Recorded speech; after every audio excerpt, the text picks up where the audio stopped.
Hello दोस्तों, कैसे हैं आप सब। तो दोस्तों आज आपको इस वीडियो में बताएंगे कि आप किसी भी एनबीएफसी ऐप का या किसी भी बैंक का लोन का डिफॉल्ट लगातार कर रहे हैं और उसके ईएमआई का पेमेंट नहीं कर रहे हैं तो आपके साथ क्या क्या हो सकता है, इन सब चीज़ों के बारे में फुल डिटेल में बताएंगे। तो आप थोड़ा सा वीडियो स्किप मत करिए, पूरा एंड तक देखिए। अगर थोड़ा सा भी स्किप करिए तो आपका जो भी जानकारी है वो छूट जाएगा। और मेरे चैनल को सब्सक्राइब कर लीजिए और नोटिफिकेशन ऑन कर लीजिए कि आपको इसी तरह का एजुकेशनल कंटेंट मिलता रहे।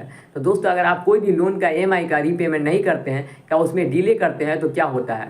पहले तो 10-15 दिन तक ठीक रहेगा, उसके बाद वो क्या करेगा, बार बार रिकवरी एजेंट आपके घर भेजने लगेगा और बार बार तरह तरह से कॉल करेगा और वो आपको हैरेस करेगा। उसके बाद हैरेस करने के बाद जब 3 महीना पूर जाएगा, 3 महीना पूरने के बाद आपका अकाउंट को एनपीए में डाल दिया जाएगा, नॉन परफॉर्मिंग एसिड में डाल दिया जाएगा। उसके बाद भी अगर आप रीपेमेंट नहीं करते तो फिर से वही प्रोसेस स्टार्ट हो जाएगा, रिकवरी एजेंट को भेजने का, बार बार परेशान करने का।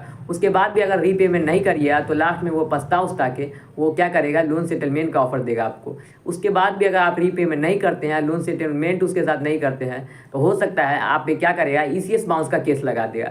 जो सेक्शन 25 है उसी का केस लगा देगा और आपको बोलेगा कि जल्दी रीपेमेंट करिए, नहीं तो आप ईसीएस बाउंस का केस लगा देंगे तो आगे चल के बहुत कुछ हो जाएगा, ऐसा वो बोलेगा। लेकिन दोस्तों ऐसा होता नहीं है सही में। अगर आप ईसीएस बाउंस करते हैं तो आपको क्या होता है, फाइन लगा के छोड़ दिया जाता है। लेकिन अगर आप जानबूझ के पैसा है सब कुछ होते हुए अगर आप ईसीएस बाउंस कर रहे हैं और जानबूझ के उसका पेमेंट नहीं कर रहे हैं तब आप पे लीगली जाया जाएगा। लेकिन ऐसा नहीं है। अगर आपका फाइनेंशियल कंडीशन ठीक नहीं है या हेल्थ इशू ठीक नहीं है, इस कारण से अगर लोन का रीपेमेंट नहीं कर रहे हैं तो कोई दिक्कत नहीं है। लेकिन अगर आप जानबूझ के नहीं कर रहे हैं ऐसा तो आप पे वो लीगली जाएगा, एनबीएफसी ऐप या बैंक वाला।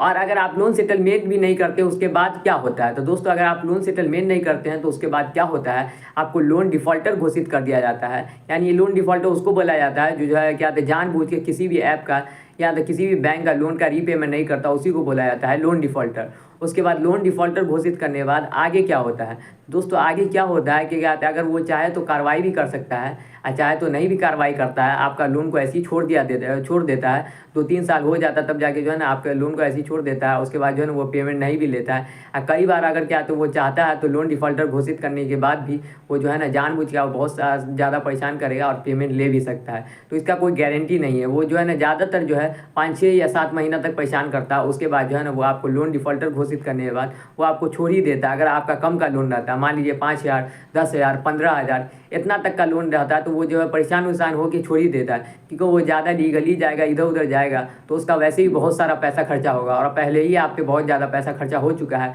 5,000, 10,000, 15,000। तो इसी वजह से जो है ना वो आगे लीगली कोई प्रोसेस अपनाता नहीं है। वो लोन डिफॉल्टर घोषित करने के बाद जो है ना आपको छोड़ देता है। लेकिन अगर आपको लोन डिफॉल्टर घोषित कर दिया जाता है उसके बाद आपको कहीं से लोन नहीं मिलता है। आप कहीं भी जाइए, एनबीएफसी ऐप के पास जाइए, बैंक के पास जाइए या क्रेडिट कार्ड से कहीं से भी आपको लोन नहीं मिलेगा, क्योंकि आपके सिविल स्कोर में मेंशन हो जाएगा कि आप जो है लोन डिफॉल्टर है। इसी वजह से आप अगर लोन डिफ़ॉल्ट कर रहे हैं तो अच्छा यही रहेगा कि पेमेंट कर दीजिए। अगर आपके साथ कोई भी फाइनेंशियल कंडीशन ठीक नहीं है या हेल्थ इशू है, कोई प्रॉब्लम है, तो अगर रीपेमेंट नहीं करते हैं तो कोई बात नहीं है। दोस्तों ये वीडियो अच्छा लगा तो मेरा चैनल सब्सक्राइब कर लीजिए और नोटिफिकेशन ऑन कर लीजिए कि आपको इसी तरह का एजुकेशनल कंटेंट मिलता रहे।